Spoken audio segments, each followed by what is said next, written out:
In the early months of 1945, the sky over western Germany took on a murky, rust-colored grey, and the winter wind, carrying the smell of burning wood, swirled through the ruins.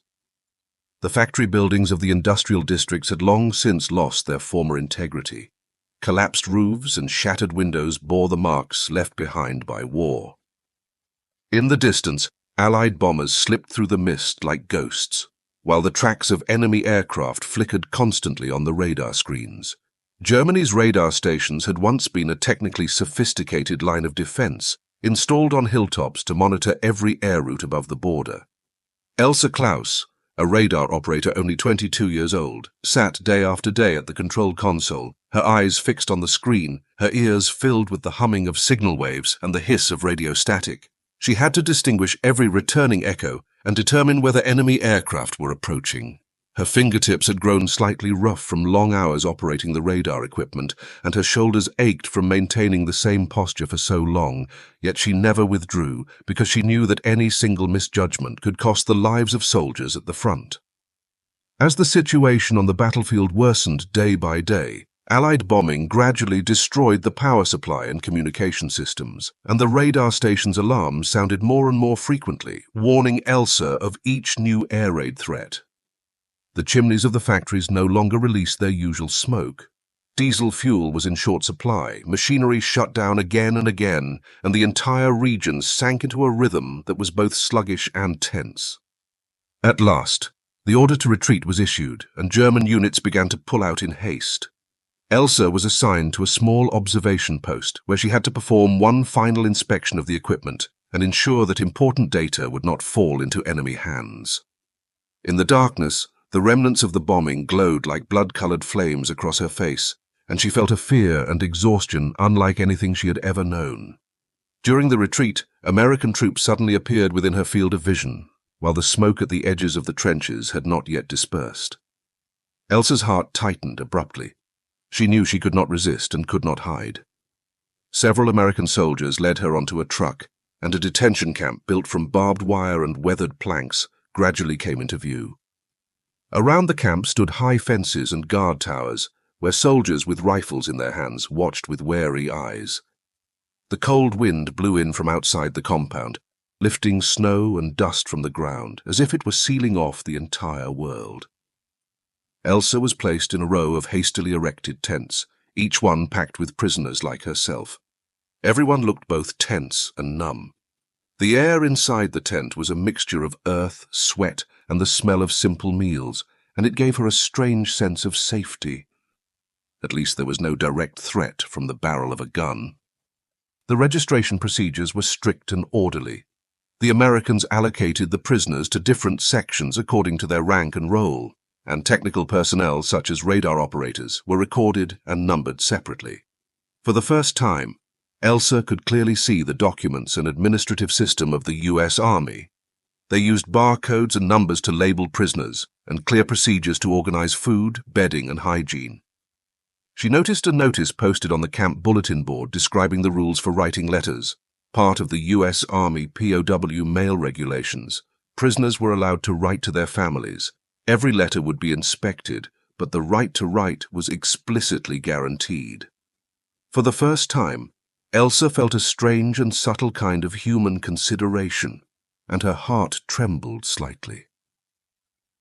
In the world of war, obeying orders had been the only rule, yet in this moment she realized that she could still connect with the outside world through words. This tiny freedom left her somewhat at a loss. Elsa was taken to one corner of the camp, to a temporary writing area. Wooden tables were arranged in neat rows, and pale sunlight came in through the windows, falling onto the sheets of paper and revealing a faint yellowish tint. A guard handed her a finely sharpened pencil.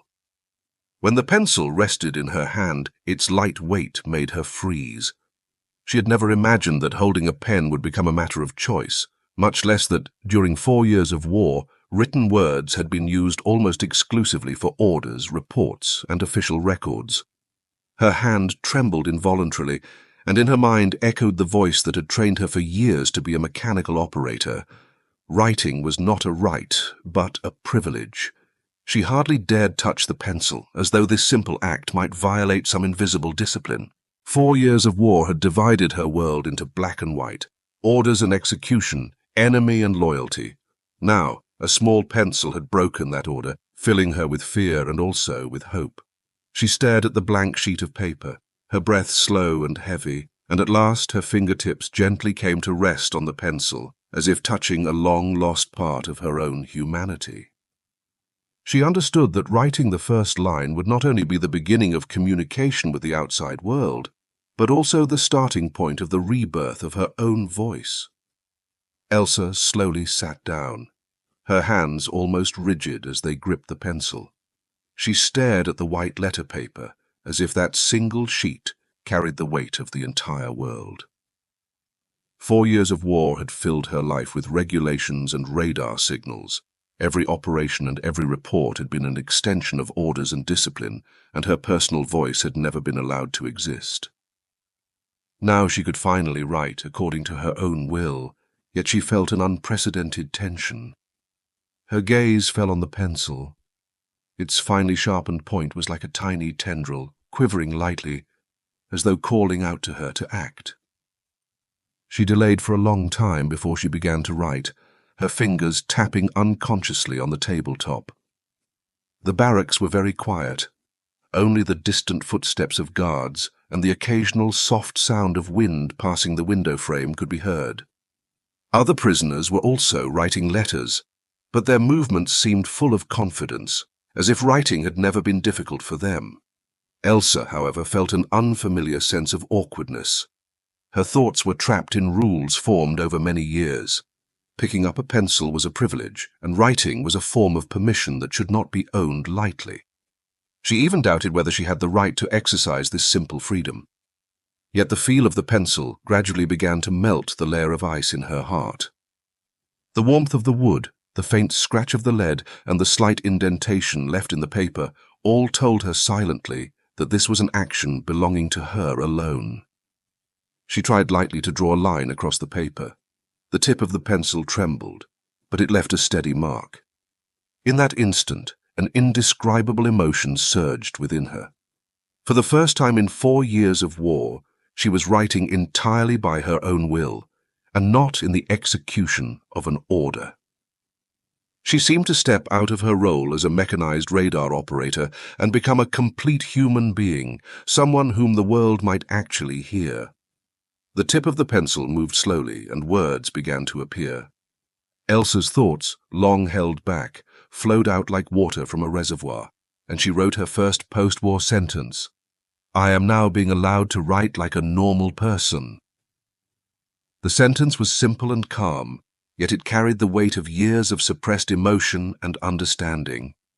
The war had turned her into a tool, a cog in the machinery of conflict. But this pencil and this sheet of paper allowed her to reclaim her identity and her voice. She felt a freedom she had never known before. Writing was not only a way to communicate, but also a form of self-affirmation, a way to declare to the world that she still existed.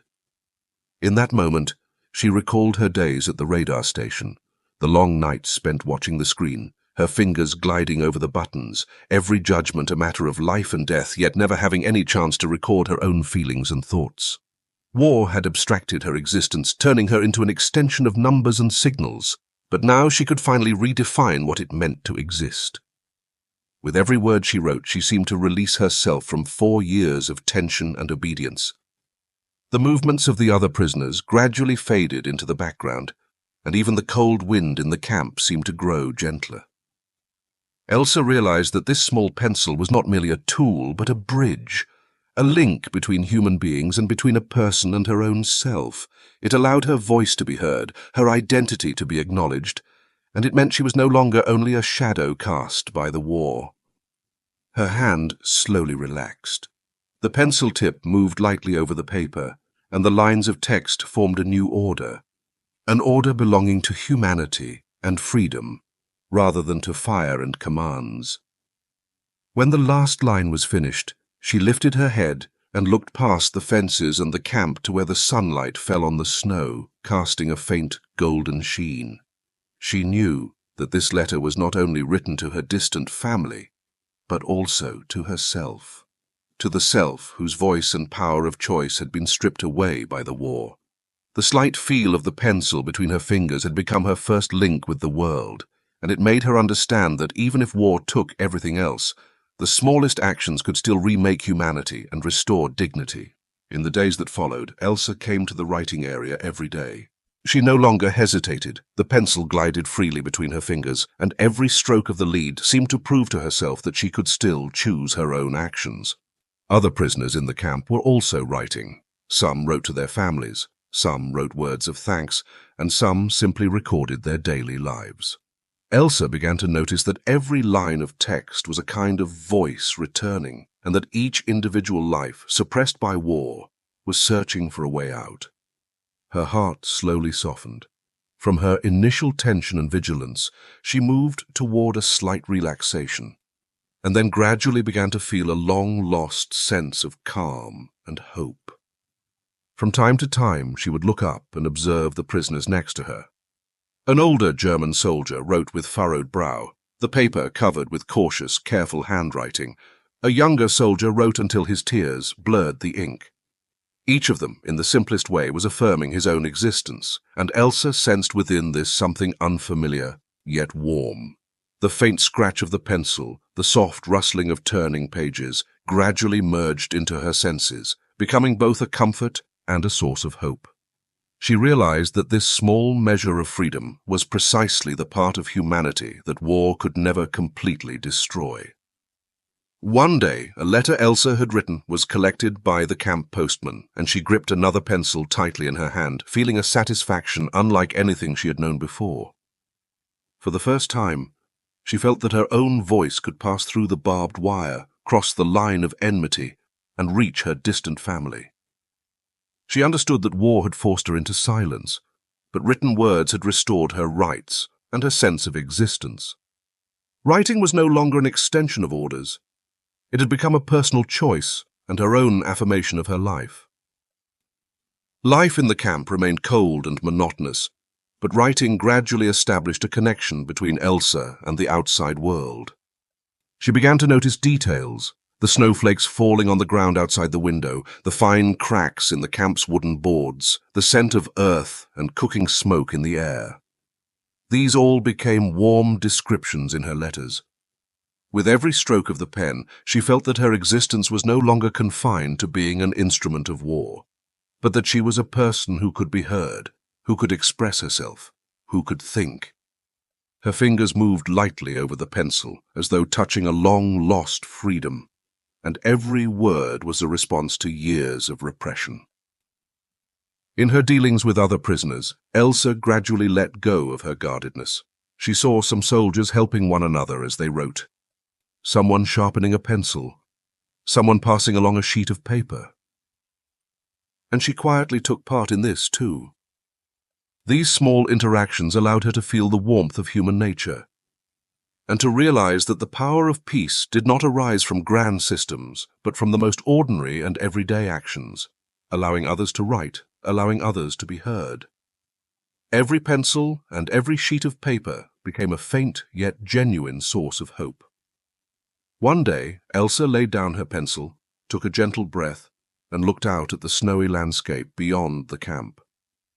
Sunlight filtered through a thin mist, illuminating the edge of the barbed wire and also lighting a corner of her heart. She understood that war had destroyed countless lives and had forced humanity into silence for a time, but that the simplest things, a pencil, a sheet of paper, a line of text, were enough to let voices be reborn. Her heart was no longer bound by orders. Words had become her bridge to the world and had given her back the power to choose and to be free.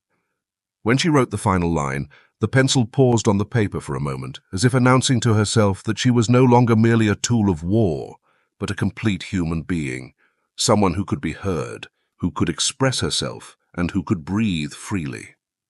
As letter after letter was sent out, subtle yet profound changes took place within Elsa. She was no longer just a passive prisoner in the camp, but a person capable of expressing herself and entitled to choose her actions. Every line she wrote was a bridge built between her and the outside world, and also a small protest against the 4 years of life that had been taken from her. The feel of the pencil gliding between her fingers and the gentle scratch of lead on paper became the truest rhythm of her inner life, allowing her to feel once more a long-lost sense of safety and dignity.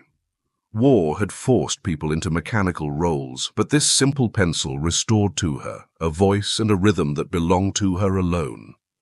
She began to pay attention to the changes in the other prisoners in the camp.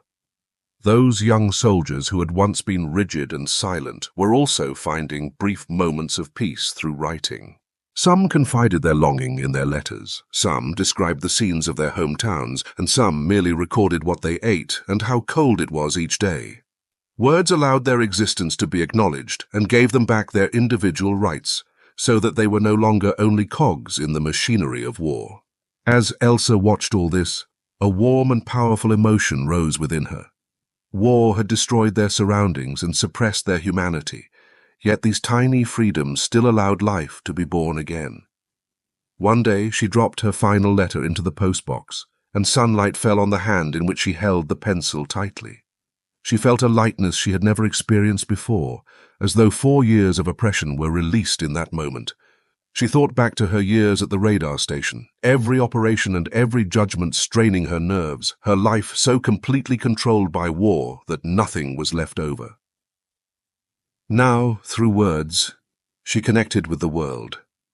Writing had become the way she took her life back into her own hands, so that she was no longer merely a being that passively received orders.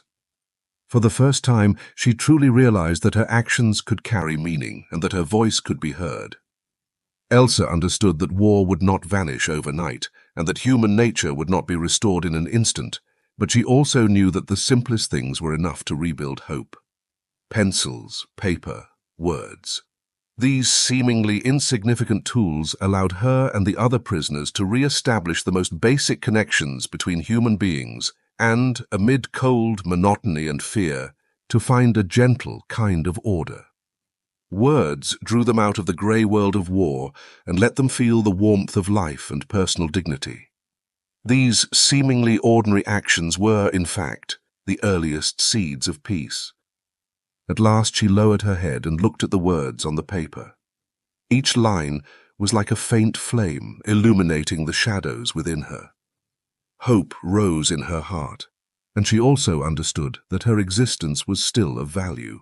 War had taken people's voices away, but through writing she had found herself again. The pencil was not merely a tool, it was a bridge, a symbol of the rebirth of voice. Elsa's fingers rested on the paper for a moment, trembling slightly, and she knew that from now on, no matter how the world might change, she possessed one right that could not be taken away, the right to express herself in words and to declare her existence to the world. She stood up. Sunlight spilled over the snow in the camp, and a light wind blew past, stirring the hand that gripped her pencil, as if bringing with it the first trace of warmth from peace.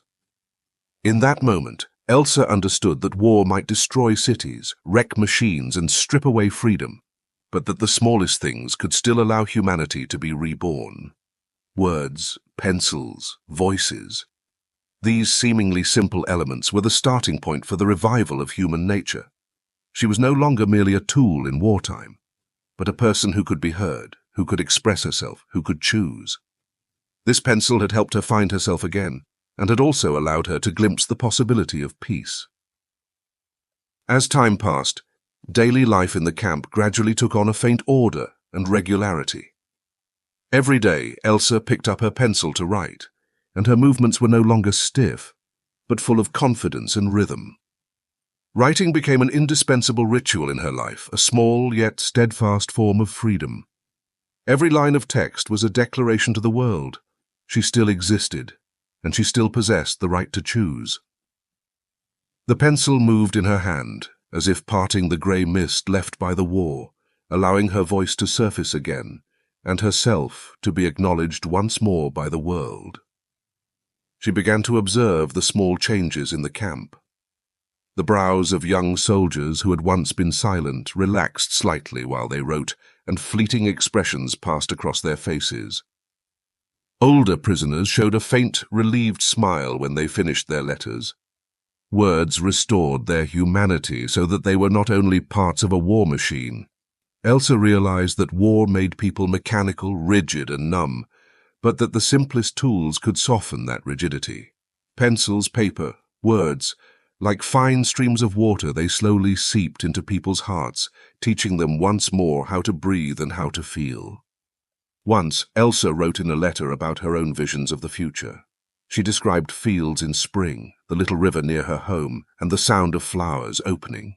Words slowly dissolved the fear in the depths of her heart and allowed her to feel the resilience of life. She understood that peace did not dwell in distant cities, nor in military orders, but in every moment when she allowed herself to speak and allowed others to speak as well. War had taken away her freedom, but it could not take away her smallest power to choose. The pencil became her firmest support. With every stroke she made, she was releasing herself from the burdens of the past.